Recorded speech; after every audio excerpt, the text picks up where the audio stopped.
follow-up on, the refugee center that was burned to the ground. Make a short 10-second statement what happened. Short 10-second statement. So now you wasted it already, just by stuttering. I hope you're proud. Yes, I am pride. I am pride. I'm so proud of this. It's always funny when you are going to mock someone for their bad spelling, and then you notice that you did write the statement so fucking fast that you misspelled yourself. And now even you got stuck up in English, and you just made fun of me. I do that is what is called karma, Jim.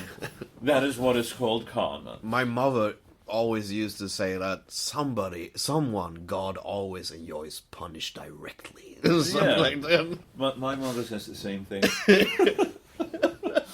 My mama said that some people... Oh yeah, but the 10-second statement. 10-second statement. A guy who was in Sweden as a 19-year-old, he burned down the house in which he was housed as a refugee.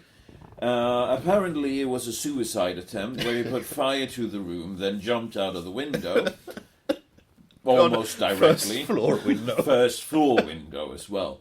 This was a one-story building as well, so it wasn't like a Grenfell thing.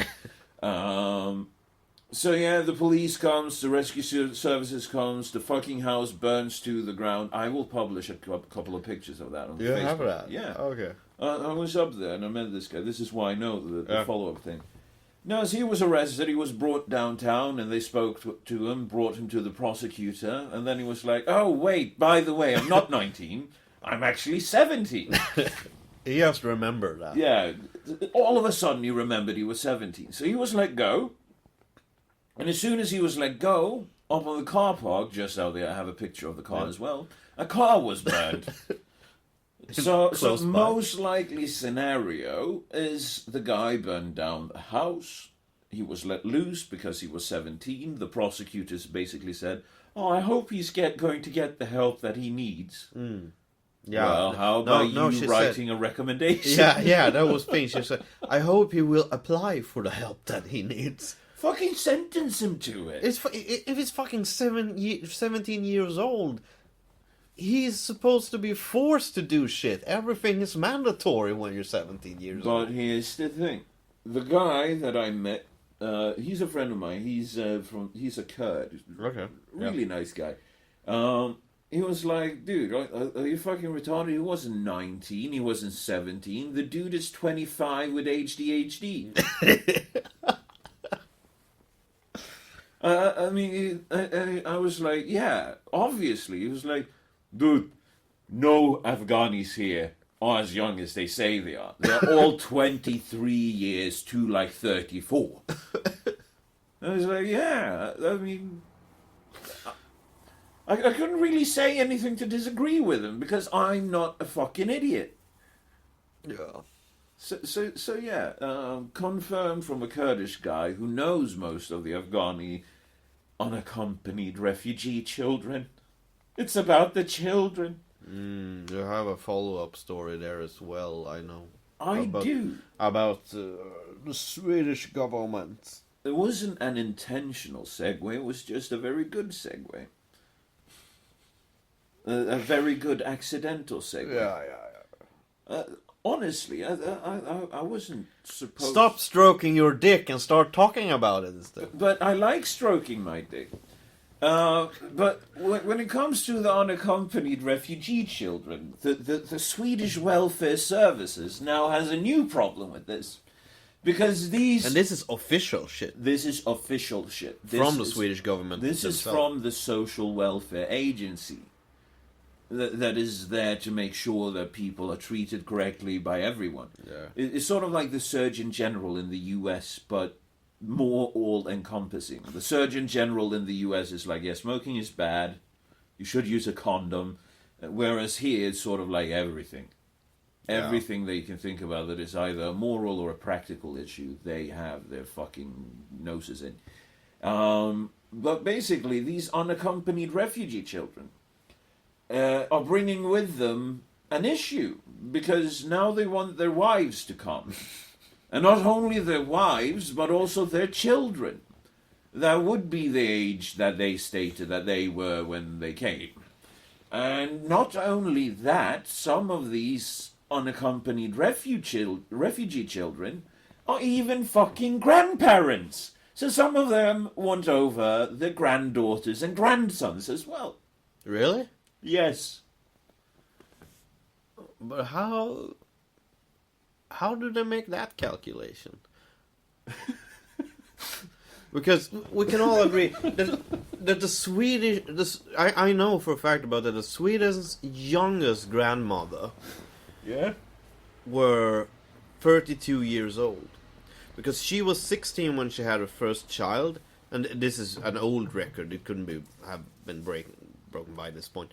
But she had a child when she was 16, and her daughter had a child when she was 16. Yeah. So she was 32, and that was the youngest. And that is basically the youngest possible. That would really be a gilf. Yeah. Because the thing is that you aren't able to have children when you're 9 years old. And then the next generation after you have children when they're 9 years old. It doesn't really work that way. Not yet. We haven't evolved far enough as a species. I mean, sure, there is a bit of cousin fucking going on even in, say, Afghanistan, where you marry your cousin. But I mean, those incestuous trouble that you get with your genes aren't exactly that, hey, I can become a father when I'm 9. It doesn't work that way. No.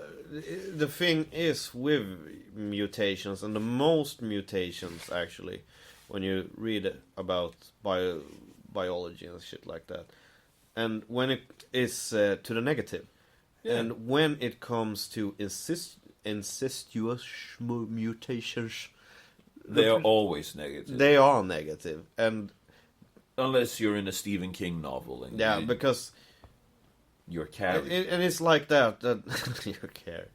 Yeah, because you get weaker health. You most of the times get shorter.